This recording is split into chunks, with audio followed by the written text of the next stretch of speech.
tutorial on how to make a Faberge Easter egg. You can do this by bringing your own supplies together to make your own egg, or you can buy one of my kits and make an egg. In the kit, you're gonna get tacky glue, a paper mache egg that has plastic underneath the paper, so you're not gonna use hot glue, you're gonna use tacky glue.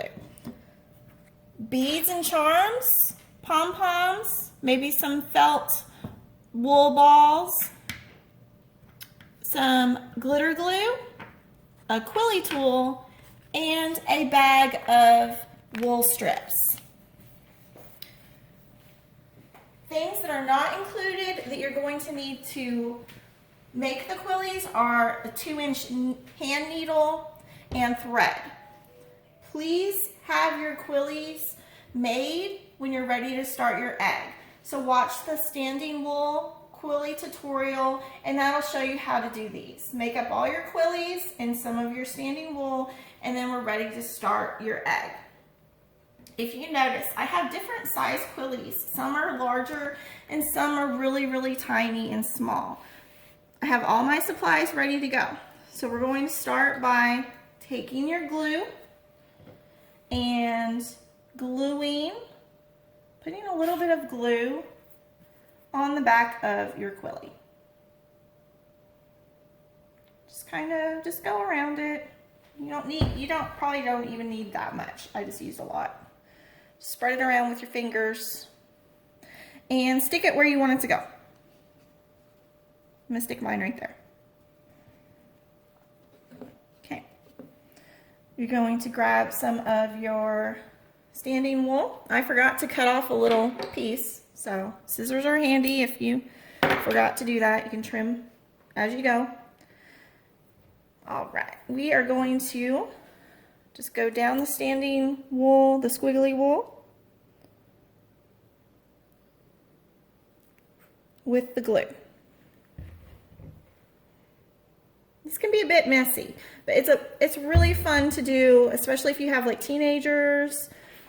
It's a really fun little craft kit to give as a gift for people that love to do crafts. All right. And we're gonna slap this on here. Just kind of go in little squiggly. You know, just however you want to make it go.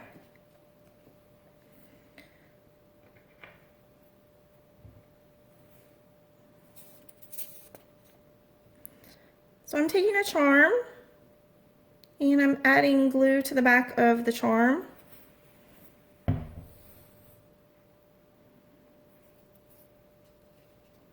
And I'm going to stick that up here. That wool will kind of hold it so that it's not going to just like slide right off.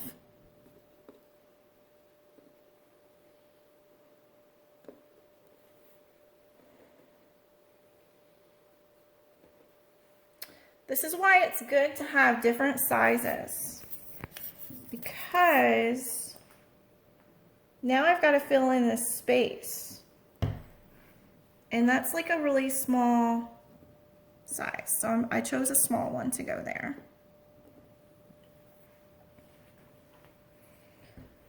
And I try not to use the same colors like right next to each other, so I'm going to come in here with, now this has that same purple in it, but I don't want to use that purple here. I want to use this color, this is a little bit lighter shade of that orange. So we're going to go with that there, and we're just going to go this way with it.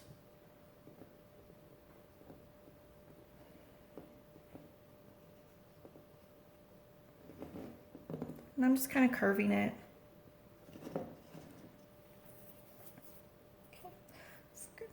Let's do this quilly. Basically, you're just gluing them on.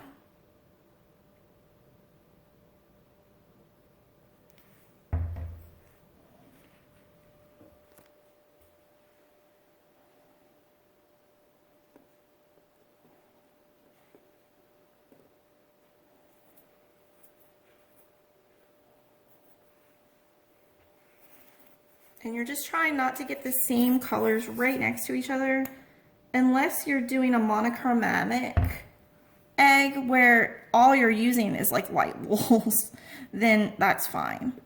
Or if you're using all the same color, then it's okay if they're next to each other, because obviously that's a different technique.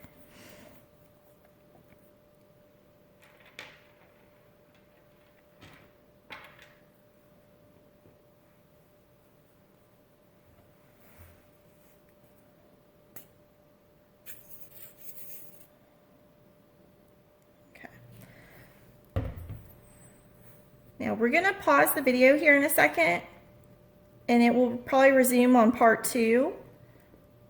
But the reason I'm gonna do that is because I need to fill in some more space to show you why and how you're gonna use the glitter glue, which it comes in really, really handy. But we're gonna do that next. So we'll see you in part 2. This is part 2 of your Faberge egg. As you can see, I've filled in a lot of this space. And one of the things that I ran into is with this charm, it's more on top of the wool. There was like just a big empty space in behind, so I put a bunch of glue and then I stuck that charm on top. So that might help you.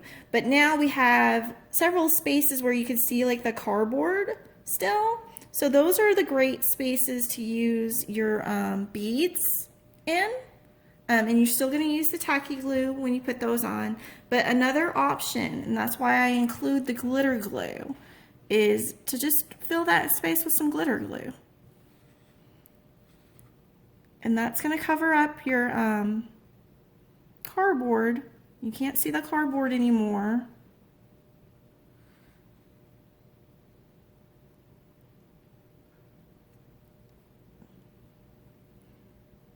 And it just makes it look nice.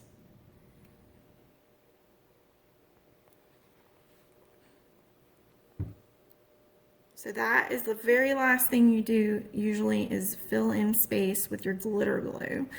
And you're filling in space with your beads too. So let's see if we can find some spots to put these beads in. Here's a good little spot right there. So I'm just gonna stick my tacky glue in there. Or you could stick it on your bead too. Either way is fine. Oh, it would help if I take the top off the tacky glue. All right. This tacky glue dries clear, so don't worry if you get some on the edges there or something. It's not going to matter. It dries clear, so that they're not going to see it once it's dry. All right. Let's just fill in some space with our glitter glue.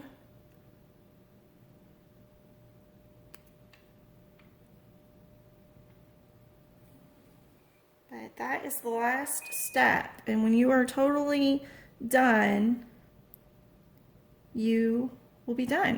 You can add pieces of jewelry. If you have sentimental pieces of jewelry that you don't wear anymore, but maybe you want to make a sentimental piece.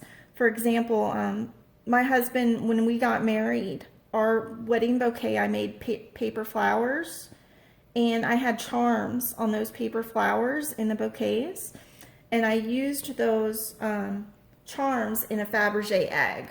So I have a Faberge egg that's extremely sentimental to me, that's made of quillies, but I'm not going to set that one outside on display because I don't want anybody to take it. But I'm going to put a bead in this spot here. And this fabric is very maneuverable. Like if you need to squeeze in something, go ahead, just squeeze in that bead. Make it fit. Here's a good spot right here for a bead. Or a charm. You can use charms too.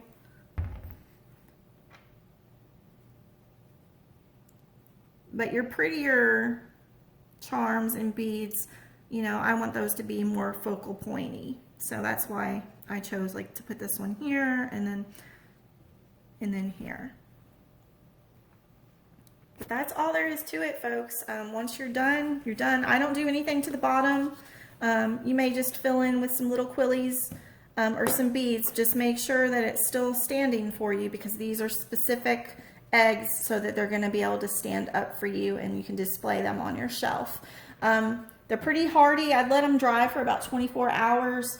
My 3-year-old has grabbed my eggs before and he's thrown them and nothing has fallen off. So they really should be pretty hardy. I mean, I wouldn't recommend you let your 3-year-old play with it long term. I took it away from him so he couldn't ruin my egg. But enjoy your kit. They make great gifts.